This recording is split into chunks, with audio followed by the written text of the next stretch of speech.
Hey, what's up, guys? Welcome back to another episode of the Fantasy Fellow Show. My name is Kyle. We got a special mock draft episode for you guys today. We are joined by Jake Phillips, the fellow JMP. We've been playing fantasy football forever. He's been really hot the last few years. He stole a championship last year. We went to the wire. I don't know. I'm super excited to get you on here for your thoughts. We're doing a 12-team PPR mock draft. Jake's going to be in the 3 spot. I'm going to be in the 7. So I don't know, man. Jake, how you doing? Pretty good, Kyle. How are you doing today? It's fantastic. We got a lot of football going on. I was looking at the box scores, and it looks like Miami's going off. There are a few starters playing. Not too much from the earlier preseason games today, but Clyde Edwards-Helaire got an ankle injury. So I don't know. At this point, I just want preseason to stop, and everyone's probably going to be drafting the next weekend and the weekend after. So we're at that point where I'm just ready to get to September. So I'm right there with you. Just keep these injuries away, man. Yep. So we got a 12-team PPR mock draft here. We have a few people with us here. We got Aiden from the chat room. Looks like he's going to be in pick number 11. And then we got my brother in the chat room too. He's going to be pick number 9. So we got a lot of takes in here for you guys. Aiden says AJ McCarron just got rocked. But Christian McCaffrey, Dalvin Cook, those are the consensus top 2 picks. And Jake Phillips is up. Do you want to walk us through your thoughts here at 3, Jake? Well, Saquon Barkley, a lot of question marks coming into the season with him on whether he's going to be ready week 1. You can't really trust what you hear. You hear a lot of different things with him. Kamara, the Saints offense, I'm fading them a little bit with their quarterback situation and everything. So I think I'm going to start off with Derrick Henry here, just a safe running back within the top 3.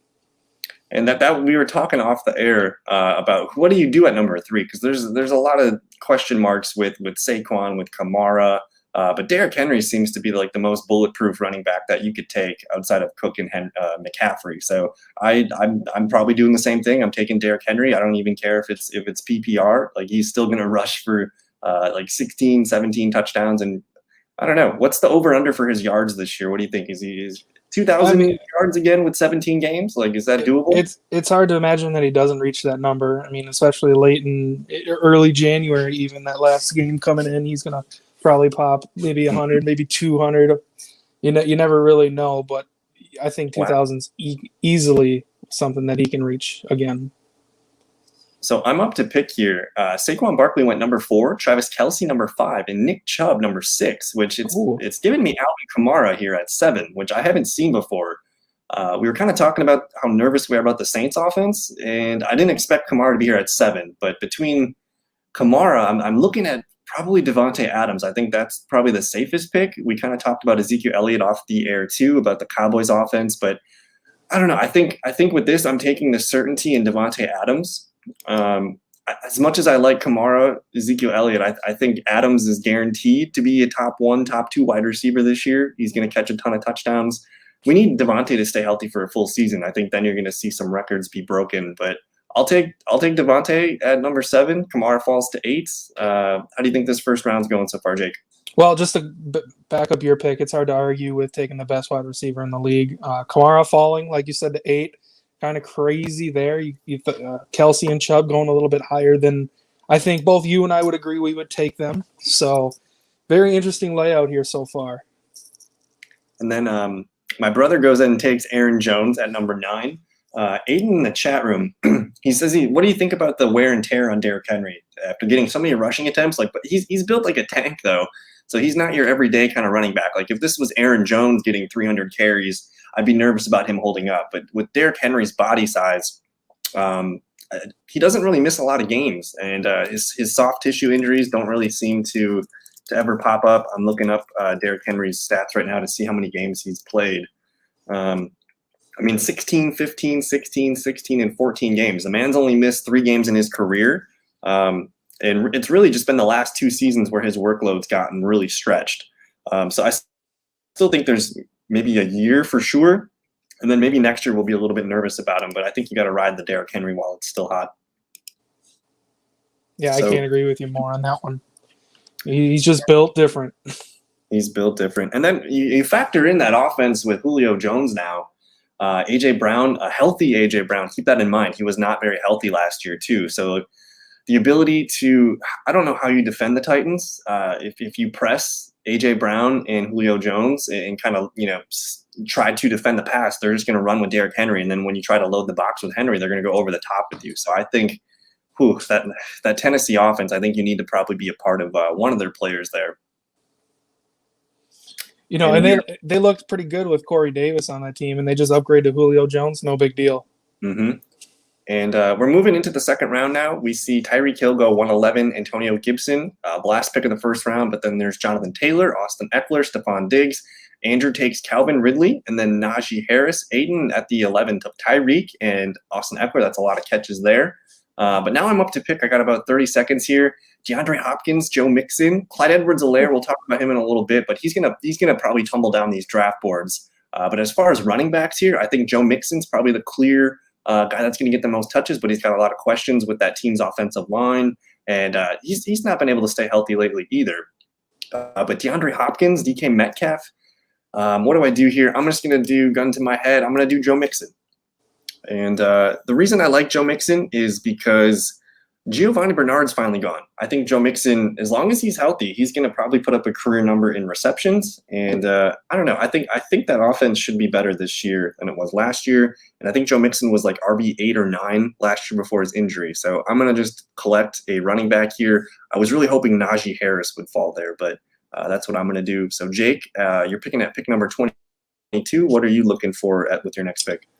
Well, I got a top or an RB1 with Derrick Henry in the first round here, so I'm looking to kind of go back-to-back wide receivers here on this turn, hoping that my guys fall here.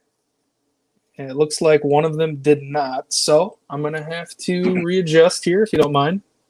So we were looking for DK Metcalf there, I'm pretty sure. Absolutely. In fact, I'm surprised that you even passed on him. Well, So when you do what I do with the YouTube and do all these mock drafts, I think last night I did a mock draft where I took 4 wide receivers with my first 4 picks. So I'm trying to kind of just spread out my takes. But DK Metcalf, he's technically ranked as like a top 10, top 12 player for me in terms of flex scoring. So I absolutely love Metcalf. For me here, I don't know what you're going to do, but A.J. Brown sticks out for me. I'm going to go with Justin Jefferson. So. Yeah, and you already had Derrick Henry, so I get the need to diversify makes a lot of sense. But tell me what you like about Justin Jefferson. I mean, he had over 1,400 yards last year, double-digit touchdowns. He's a stud. He could very well put himself in the name of the top 2-3 wide receivers in the entire league this year.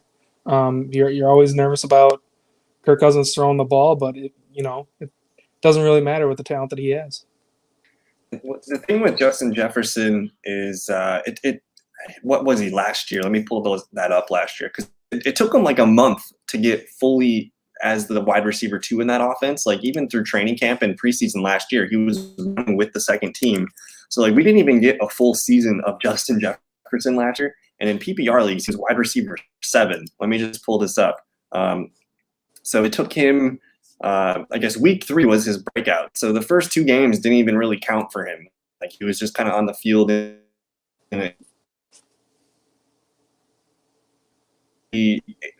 There's more on the plate for a guy like Justin Jefferson. So Jake's on the clock here. What do you got here? Well, like you mentioned earlier, with me already owning Derrick Henry, I do kind of want to stay away from A.J. Brown. So I'm just going to go with Scary Terry and not think about it anymore. And I think, let me look at my numbers real quick. I have Terry McLaurin as a fringe. He's my wide receiver 11. So he's a guy that I think Ryan Fitzpatrick just is going to help the downfield stuff. I think that was Terry's problem last year with Alex Smith. That was really like the entire offense was deprived of a deep ball with Alex Smith. So I'm excited about McLaurin. I also really like Logan Thomas paired with him too. So but anyways, I'm up to pick here. I have Joe Mixon and Devontae Adams on the team so far. I'm looking at the tight ends. Darren Waller and George Kittle make a lot of sense here. They kind of stick out more than the running backs and the receivers. I think the running backs don't excite me. I have Chris Carson available. That's fine. He can be my running back too. Maybe that is the move. But Allen Robinson, Robert Woods, getting one of these guys is a pretty good bet too. So I think I'm just going to take Allen Robinson because my take on Chicago is last year it was Trubisky and Nick Foles. I think no matter what you do with the Chicago quarterback this year, I think Andy Dalton's a better quarterback than Trubisky or Foles were. So just even if Andy Dalton plays a full season, that's technically a better quarterback than they had last year. And then the Fields effect, you're giving Allen Robinson a better quarterback and maybe the best quarterbacks that he's had in his career, going all the way back to Jacksonville. So Allen Robinson, what has he been in the top 10 the last 3 seasons? I got no problem collecting him where I did. So that feels very like a good pick. And, very consistent receiver considering his quarterbacks throughout his career. He's just transcended like everything. So last year, wide receiver 9, 102 catches, 1,250 yards, 98 and 102 catches the last 2 seasons with, below average quarterback play. So I'm going to collect him when I can in the 3rd round. That feels like a pretty good pick. But we're moving here to the 4th round. This is where it gets a little interesting. I still think the wide receivers here are very appealing. As far as running backs go, like Darrell Henderson for the Rams, I'm not sure how you think about that, Jake. But Chase Edmonds, that seems a little too high for me in the 4th round. Really, there's really no other running backs that stick out to me. How are you feeling about the running backs in this range?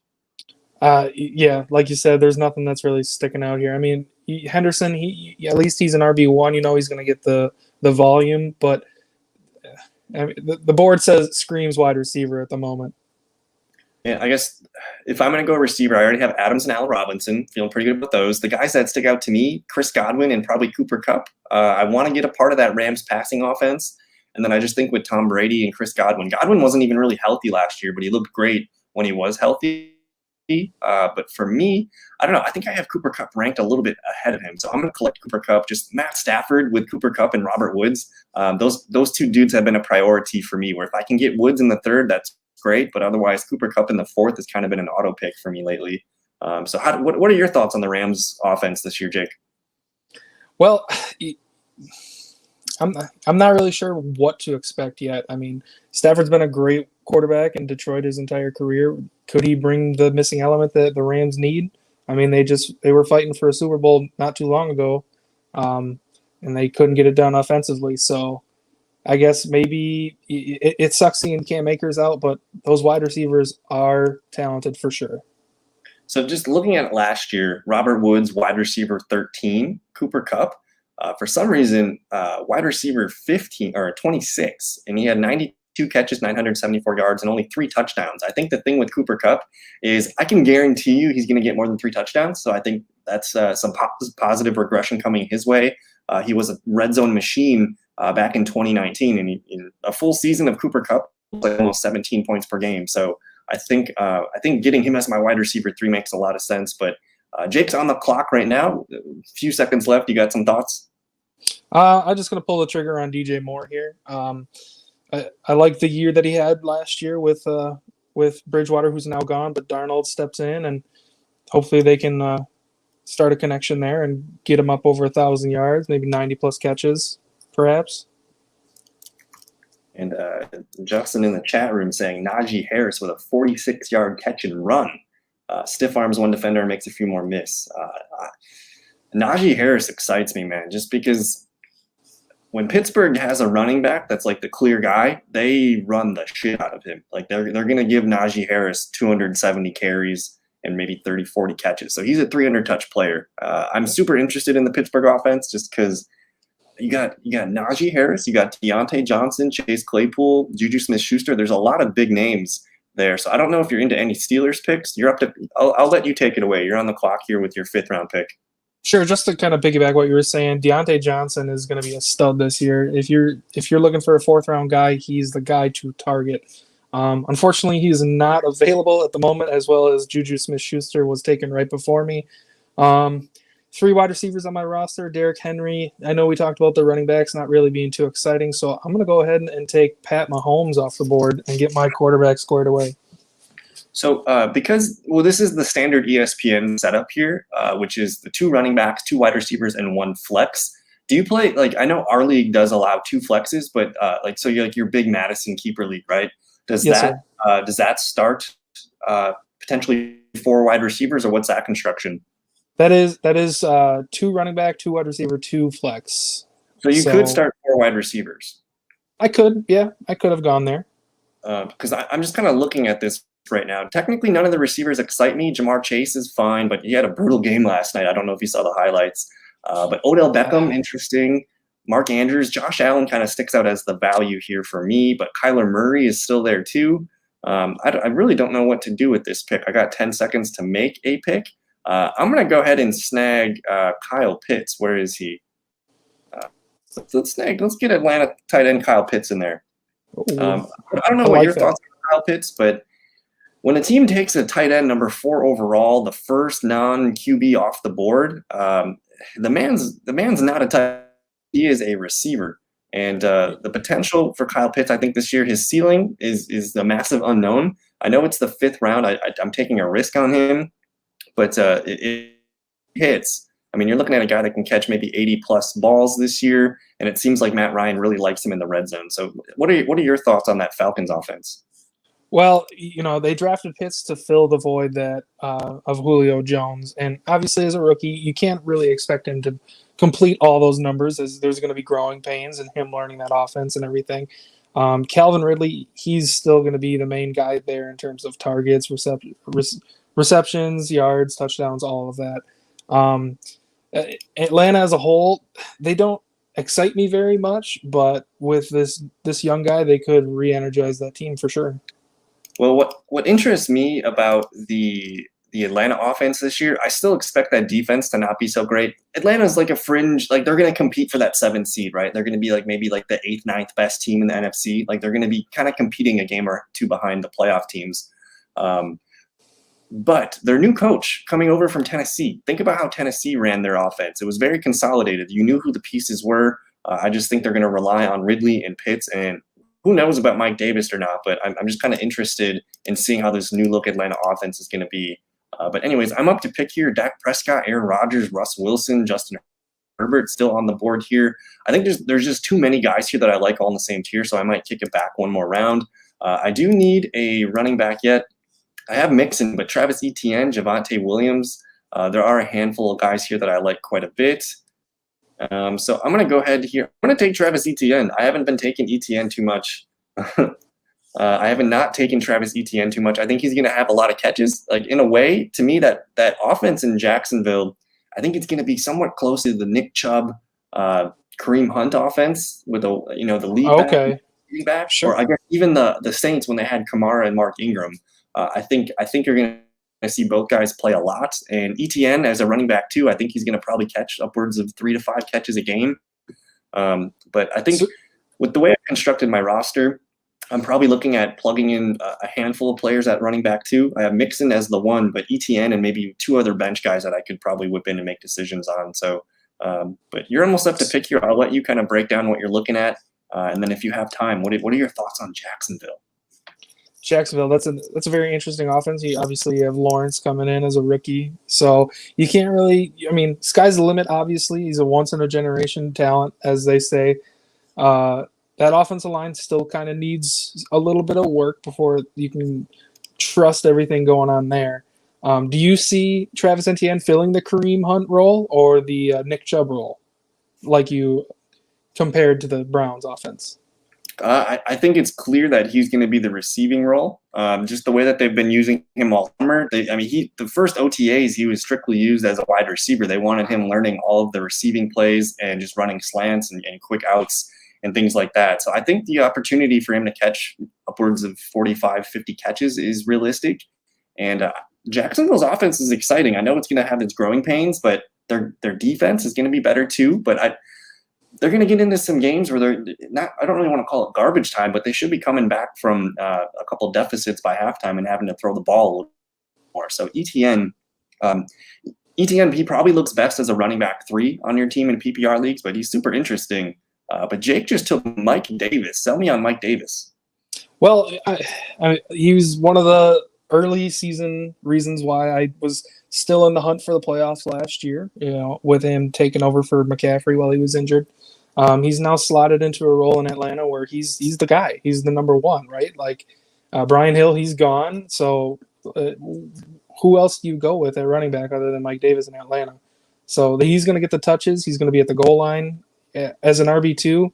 You can't really argue his value there here in Well, he seems to have like a really safe high floor of 10 to 12 points. And with Todd Gurley last year, I think Todd Gurley was like a top 10 running back the first half of the season when he was healthy. Just they like to run the ball. And again, if you think about the Titans offense kind of bringing themselves over to Atlanta, that's been a bell cow offense of late. So the ability for Mike Davis, I think as long as Mike Davis is healthy, I think that's my only concern is he's never really been the full-time starter for a full season. But especially out the gate right away, I think Mike Davis is a really fine running back too. I just want to I think the ideal situation if you want to draft Mike Davis is to get Mike Davis, but also draft a rookie running back. So Davis's value will be highest at the beginning of the season, and if anything, if he wears down or anything, you got a rookie running back that could potentially help you down the stretch.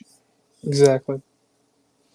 I'm just looking at some of the teams here. Team Aiden Tobin, he's been drafting from the 11th spot. He's got Lamar Jackson, Austin Eckler. His receivers are Tyreek Hill, Julio Jones, and then he's got the double trouble ends, George and TJ Hawkinson. That's an interesting group there.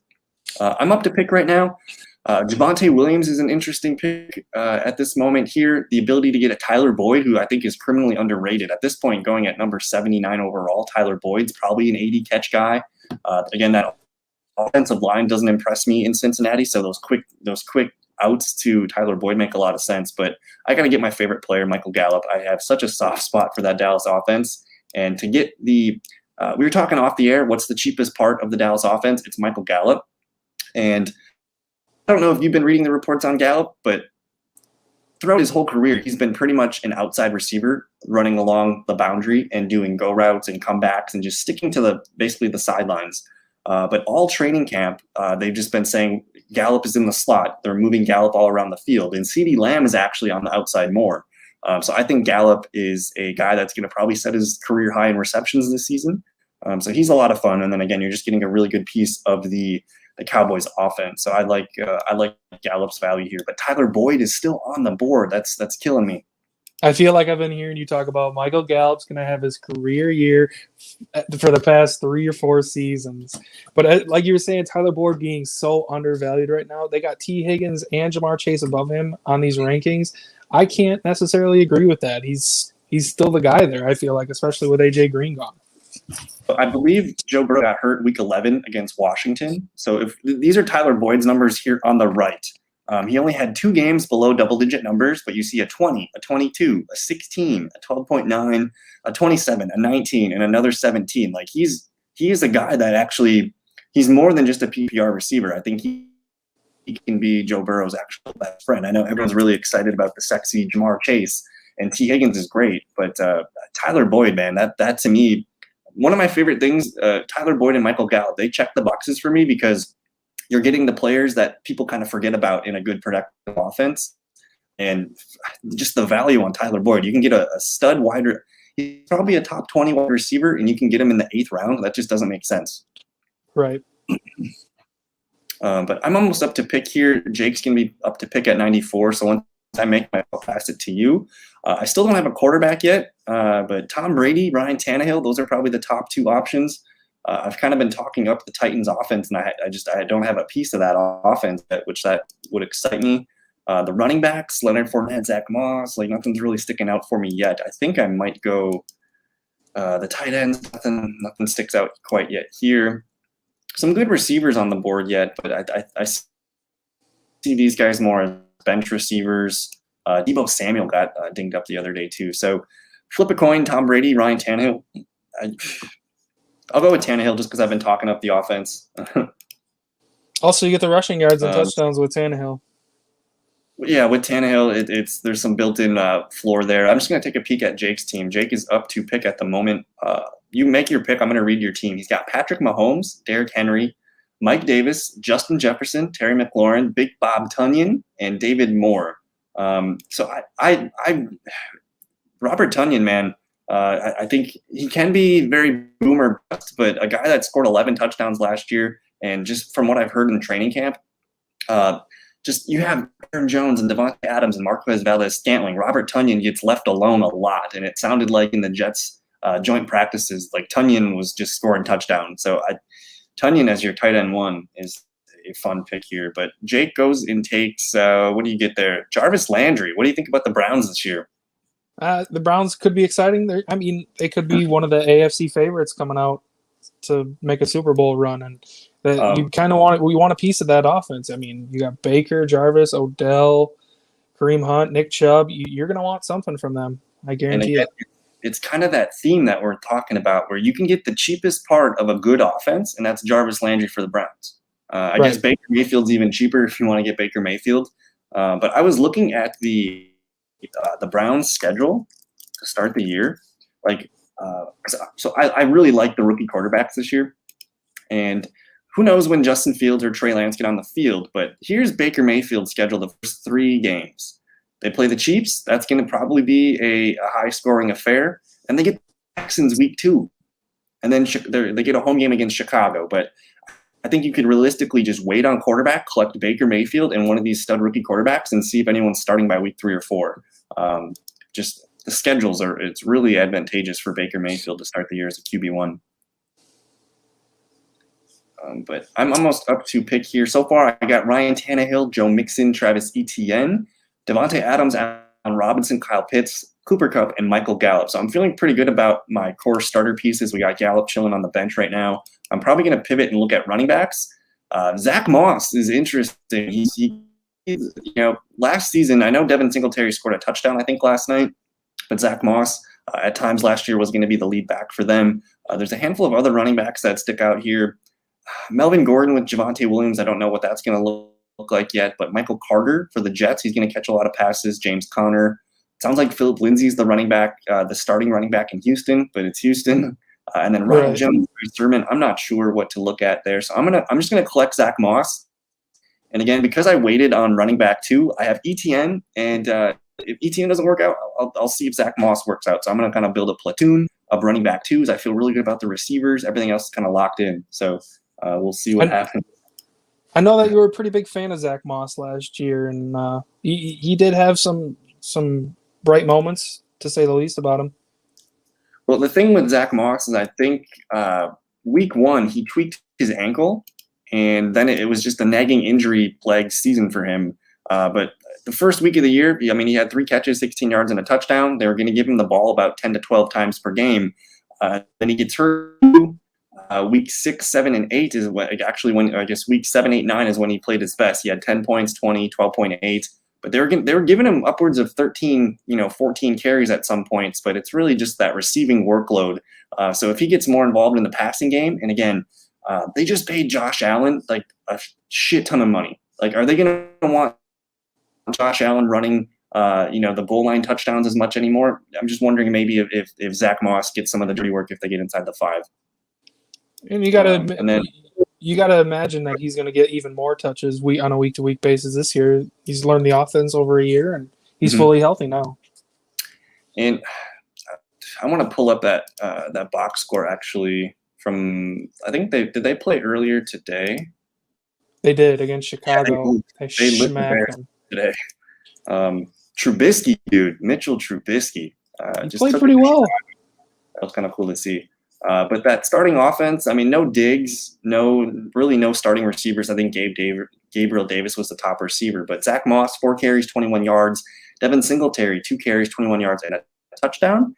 And then Devin Singletary, he caught 1 ball for 5 yards. So it's still looking kind of like a committee. But Zack Moss had been hurt the last couple of weeks. It was his first preseason game action. And so I'm optimistic. And again, he's on my bench. It's just, you want to load up some pieces that could have a thing at some point during the season. So what do you got going on here at the end of the 10th round? Whoa, I might have lost Jake. I'm sorry. We'll see if he can get back in here. I'm going to send him an invite. He might. Oh, there we go. Let me get you back in here. How you doing, sir? We're back. Not sure what happened there, but we're back. Downstairs mix-up.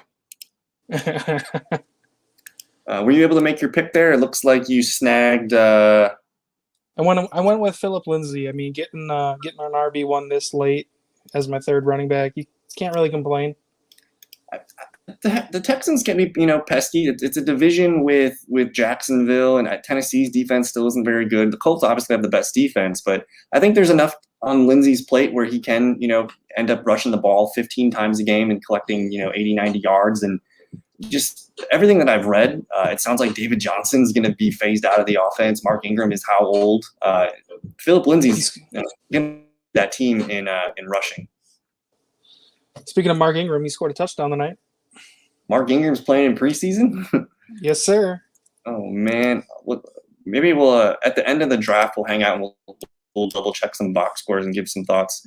But we're moving here into the 11th round. We see guys, I guess, at the top of the 11th, Mecole Hardman, Devontae Parker, Ronald Jones, Irv Smith. I don't know what you think about Irv Smith, but he's an intriguing tight end 2 option for your bench. Hunter Henry, kind of the same thing at tight end 2, but I just don't really trust his health very much. But, yeah, he's been injury plagued since he's come into the league for sure. As for Irv Smith, sorry, go ahead. Well, I was going to say Hunter Henry's already broken the injury seal, but with Irv Smith, we know Kyle Rudolph's not with the team anymore, so there's going to be a little bit more on his plate. And then just Adam Thielen's another year older. If anything happens to Thielen, the receiver depth is so slow in there. I just think Irv Smith, and he can just be your tight end 2. You don't need him as your tight end 1 right away, but I'm open to a third-year breakout for Irv Smith, whether that's like 7-8 touchdowns and like 800 yards, but we'll see. But I'm up to pick here. I would love to keep taking running backs here, quarterbacks. We already got Hill. I don't know if I need another one there. I did say I like Baker Mayfield quite a bit as my QB2. For tight end 2, I got Kyle Pitts. I can maybe take one more guy at the end of the draft. Wide receivers, nothing really sticks out here. I'm going to go ahead and take Trey Sermon, the rookie running back for the San Francisco 49ers. I don't know what you think about Sermon, but Raheem Mostert, as good as he is, he just hasn't been able to stay healthy. They spent a 3rd-round pick on Sermon. If something happens and bounces his way, I got a pretty good running back on a good team that likes to run the ball. Yeah, you're stacking up on some rookie running backs there. We got Etienne and now Sermon. Sermon there, yeah. So Aiden's saying Irv is the next Kelsey. We'll see. We'll see about that. I think guys that could be the next Travis Kelce, I mean, you're probably looking at – I like Hawkinson a lot. I just don't like the quarterback situation. Dallas Goedert could be kind of the next Kelsey, but I don't like the quarterback situation either there. But I'm almost up to pick again. At this point, we each have 3 more flex spots to fill out, so I'm really not sure what I need. I'm just going to try to collect the best players in the best positions. Getting some handcuffs here, maybe Tony Pollard, if anything happens to Ezekiel Elliott. Tony Pollard looked really good last year, I think, when Elliott missed the game, and he also just had some explosive plays. So he's an interesting player for me at this point. Let me just take a peek here. Matt Ryan, Roethlisberger, Daniel Jones. Let's take a look at the running backs. Nothing really sticks out here at this point. Maybe another wide receiver. I only have 4 wide receivers. Jacoby Myers is a wide receiver 1 for New England. Marquez Callaway is the number 1 receiver for New Orleans Saints. I really like Rondale Moore quite a bit, though. Maybe I do that. But I'm going to get my guy here. I'm going to get my tight end, Anthony Firkser. He's one of my favorite backup tight ends. You're getting a piece of the Titans offense, but Jake, hear me out. When you got A.J. Brown and Julio Jones on the outside and you got Derrick Henry in the back, the defense is not looking at Anthony Firkser as a guy that they need to even think about. So Firkser is going to be that guy where if the play breaks down, they're going to dump it off to – I could see Firkser with 4 or 5 grabs per game. A solid tight end, too, on a good offense. Jonnu Smith, I think it was last year. Jonnu Smith and Firkser combined for over 120 targets. So there's a lot of tight end targets available there. It's just something I like grabbing at the end. But what are you looking forward to here at the end of the 12th round? Well, I'd say I got a pretty balanced team of flex players. So, BPA, maybe a backup tight end. I was thinking of Firkser, but you went and snagged him before I did. I think he's going to have probably closer to 7-8 touchdowns this year. They're going to throw some play action, and he's going to get a lot of targets in the goal line. Mm-hmm. But with this pick, I mean, I see Michael Pittman is there. He might make the leap and become a solid wide receiver this year. Handcuffs, like you said, Pollard, Madison. So I think we're gonna go with Michael Pittman. Hopefully he makes that jump, and say if McLaurin or DJ Moore gets a little injured, you could plug him in for a game or two. And what I find interesting about Michael Pittman is they took him ahead of Jonathan Taylor last year, which that means Pittman was higher on their board than Jonathan freaking Taylor. So they really liked him.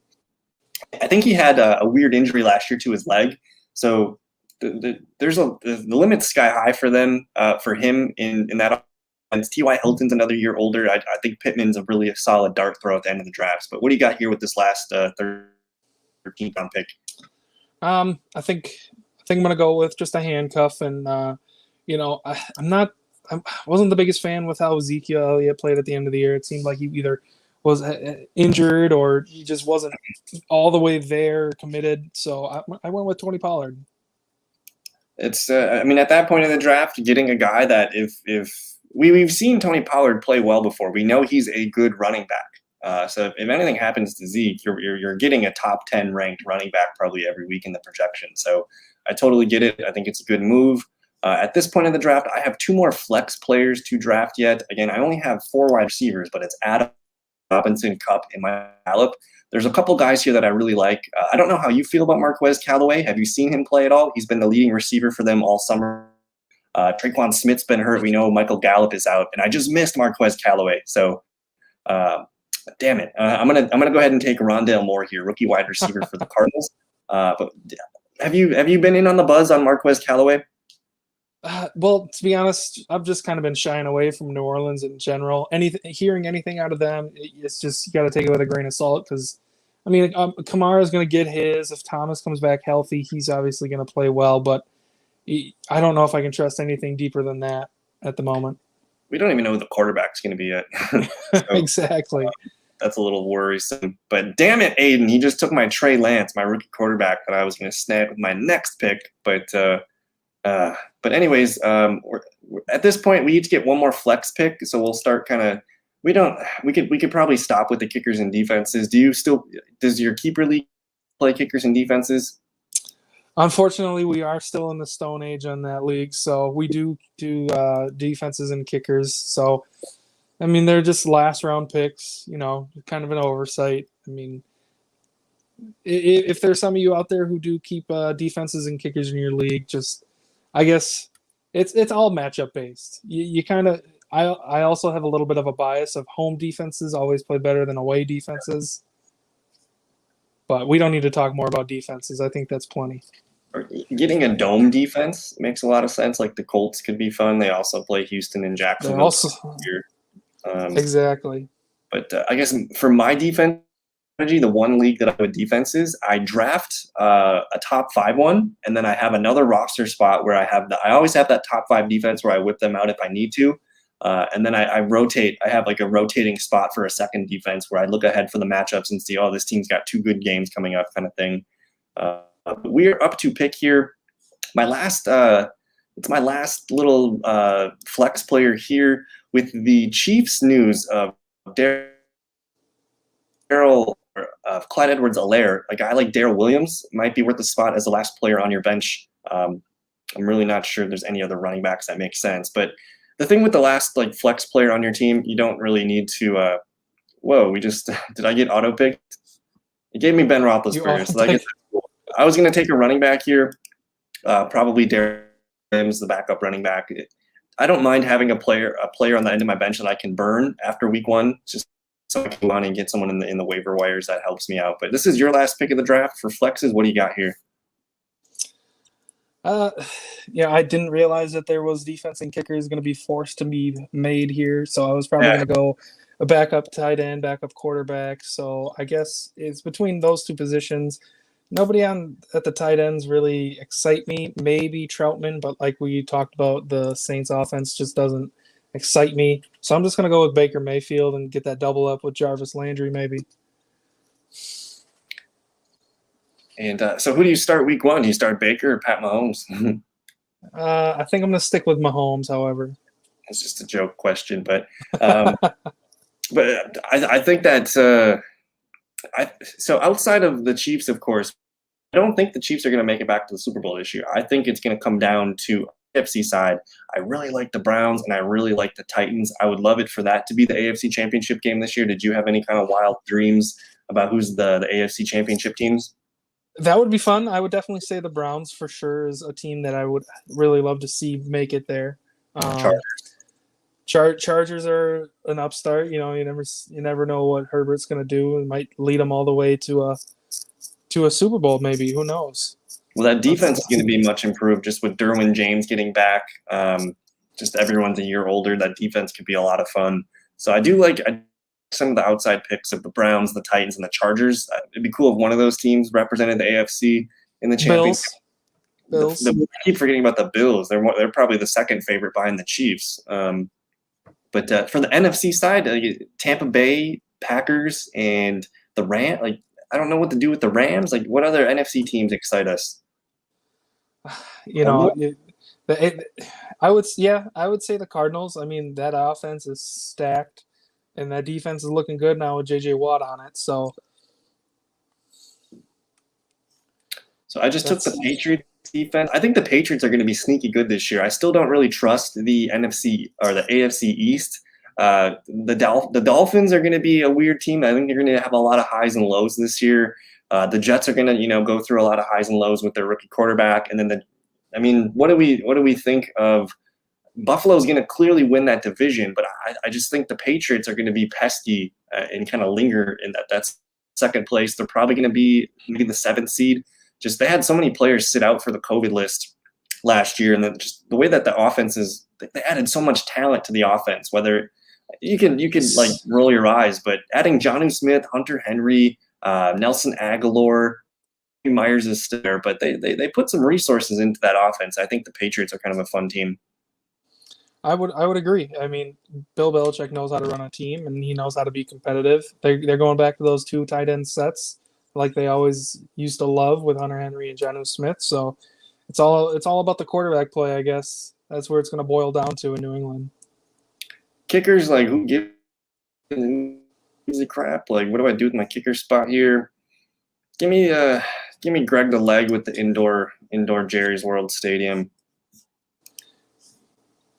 It's crazy. Our league personally, we stopped using kickers, and I think about that time Greg the Leg was the best kicker in fantasy and the regular league, and now he not so much. He's actually not the best kicker anymore. So I'm just going to review your team real quick from the top down. Your starting quarterback is Patrick Mahomes. I think you pulled him in the 4th round, maybe even the 5th. I can't recall. But Derrick Henry, Mike Davis. You're going to have a lot of fun with Mike Davis to start the year. Hopefully, on to the number 2 spot for you. Justin Jefferson, Terry McLaurin, 2 excellent young wide receivers. You got Robert Tonyan on the tight spot. DJ Moore at the flex. I think he can be a wide receiver too, but you got him as your number 3, so that's some value for you. Rams defense, probably a top 5 unit this season again.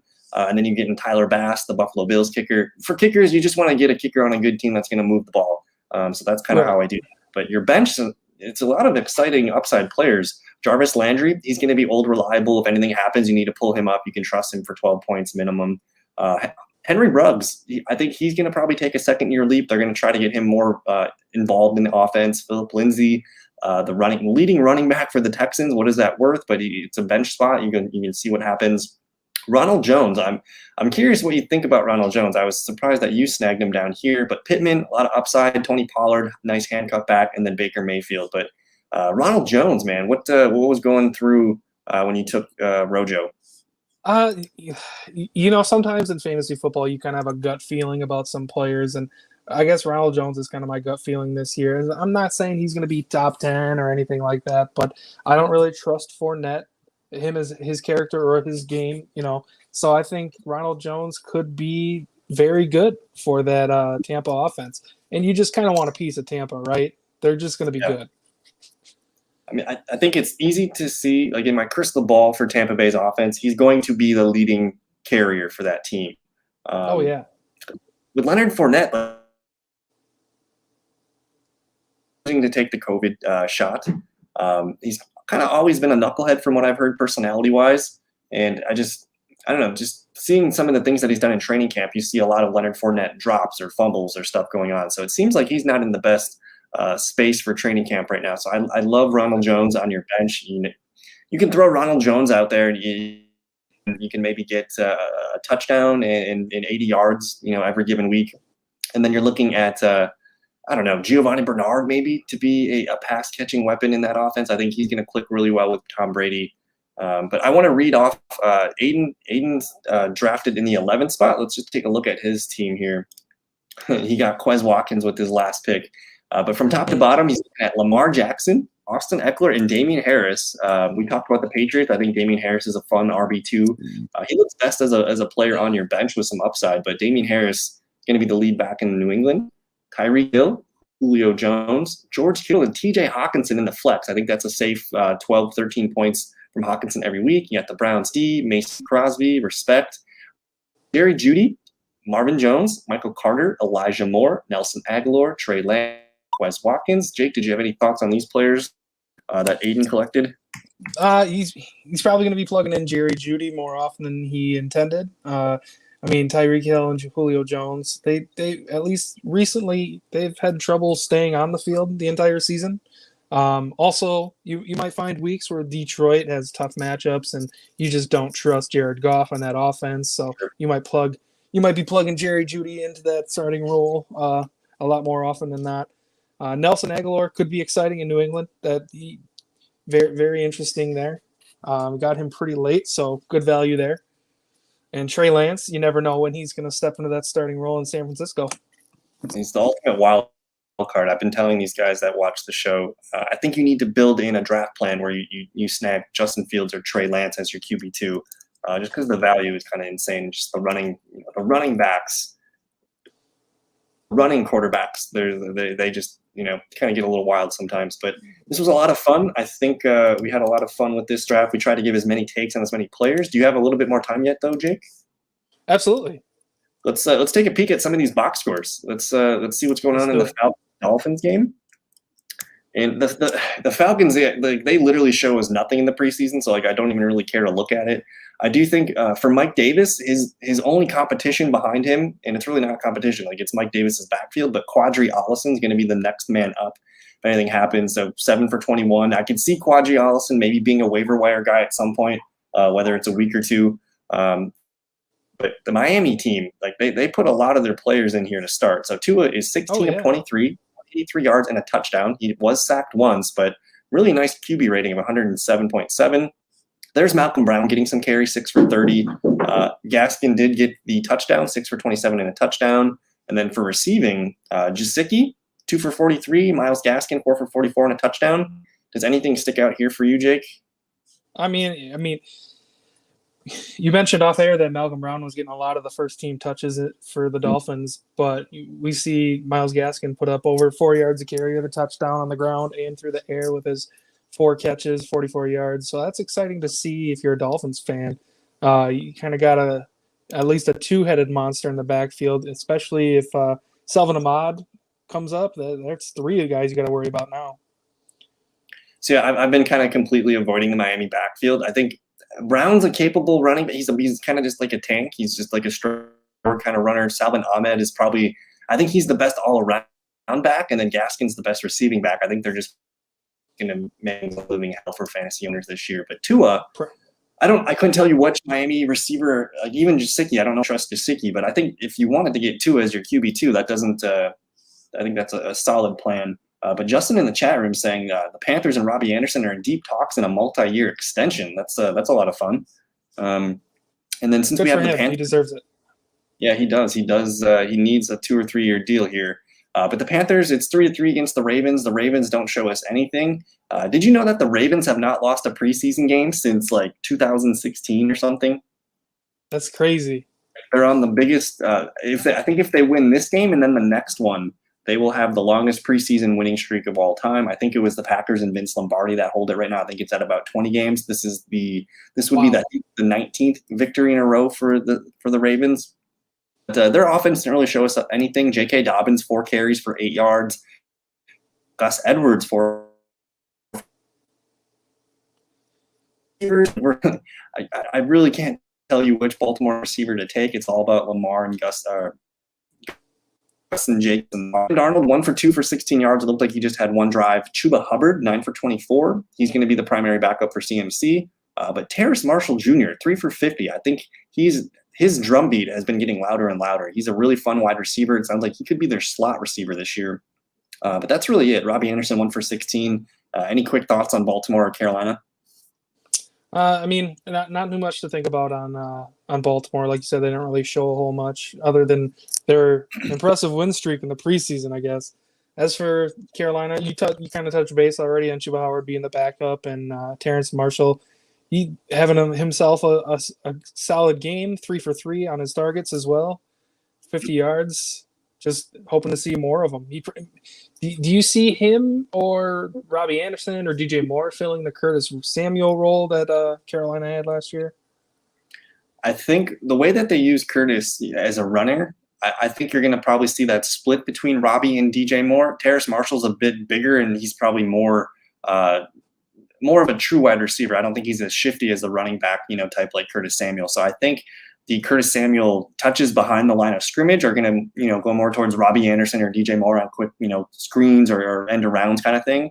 But Terrace Marshall lining up in the slot, I think that's where Curtis Samuel lined up for the most part. He was also a deep threat target, but I think it's going to be a carousel. They're going to just move everybody in different positions. I think all of them do everything really, really well. They got 3 really good wide receivers. So I think it's going to be just a kind of a mixed bag. But Terrace Marshall with your last pick as your last flex, I think at this point it's warranted as a shot because this offense supported 3 top 25 receivers last year. So maybe Terrace Marshall is that guy. Could be a lot of fun. Let's move to the next game real quick. The Lions and the Steelers. What's up with the internet?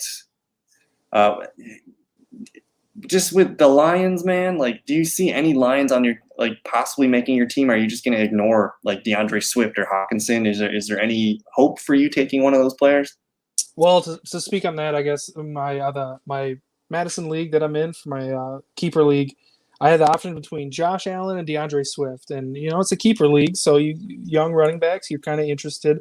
I ended up going Josh Allen because, I mean, how can you argue a top 3 quarterback fantasy-wise versus who knows what's happening in Detroit? Yeah. Detroit doesn't even know what's happening in Detroit half the time. So, right. But just looking at the Lions versus Steelers here, Ben Roethlisberger, 8 for 10, 137 and 2 TDs. Najee Harris, 4 carries, 10 yards on the ground. But Najee with 2 catches for 53 yards. It sounded like Justin said that there was a crazy catch and run from Najee. That we'll have to watch. But Deonte Johnson, 1 for 43. Eric Ebron, 2 for 41. Juju, 4 for 34. No Chase Claypool. I think he's still sitting out with his injury that he suffered last week. But I think the Steelers' offense is going to be pretty good for fantasy football. I don't know. What are your thoughts on the Steelers?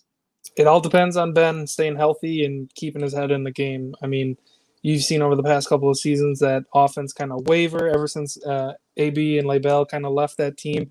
They really haven't had a persona and something that you can trust, especially when it comes to fantasy football wise. I mean, obviously Juju had his good year, but now Deontay Johnson steps up, and they have the rookie Najee Harris, who's going to be a stud, especially if they focus all the touches on him. And all the Steelers, they're all pretty reasonably priced. I think people are sleeping on Ben Roethlisberger. The man comes out and he's got a 158.3 rating in preseason. I know it's the Lions, but you want your players to be looking good, whether it's preseason or regular season. So I think the positive vibes are there for the Steelers. The Titans and Buccaneers, I think this is a gross game where they're not going to show anything. O.J. Howard, 3 for 24. Giovanni Bernard, 1 carry, no catches. This is a really an ugly game, but our guy Anthony Firkser, 2 for 15. That's not a bad first half there. Not at all. So if you punt the position at tight end and you end up with Firkser, who's got 2 for 15, just say he catches 4 balls for 42 yards or something. That's a meaningless 8.9 something points, right? But you got to be happy with that. If you're not getting a top tight end, you're happy with that stat line then, like you mentioned.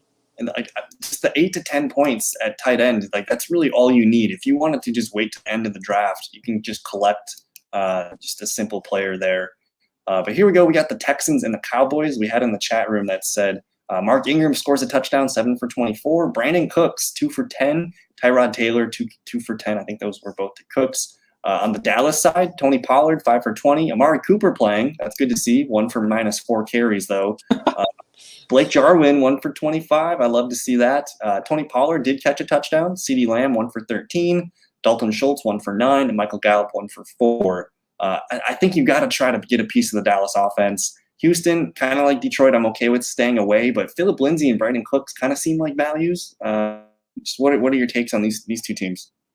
I mean, just like you said on the Texans, kind of stay away.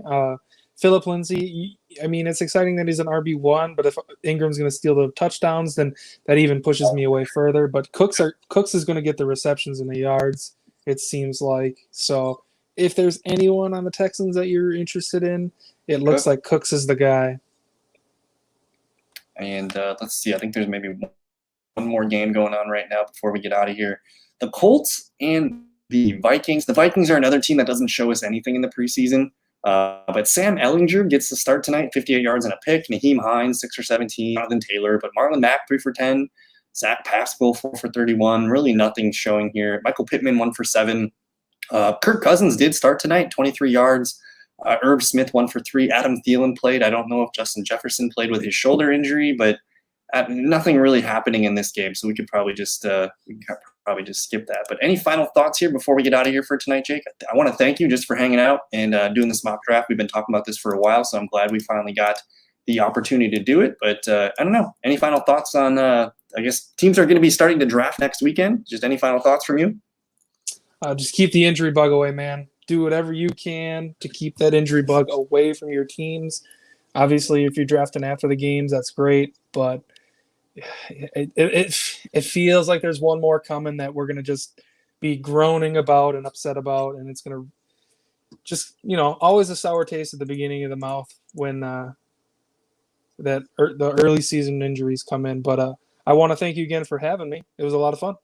No problem. And I don't know, I'm probably going to be doing a bunch of more mock drafts along the way. I still got training camp news updates and stuff, but maybe we sneak you back one more time before the season starts. We'll figure that out. But for Jake, can they follow you on Twitter? You got any links or anything that you need shout outs to? I can put those in the description too. You can follow me at theFellowKGB on Twitter. I'm not very active, so I like to keep my cards close to my chest when it comes around this time of the year. But who knows, I might sneak out the rankings for you guys. Oh, sweet. That would be super cool. But that's going to do it for tonight's show. Thank you guys for watching in the chat room and hanging out. For Jake, have a good night. We'll see you guys in the next one. Peace. Thanks, Kyle. Bye.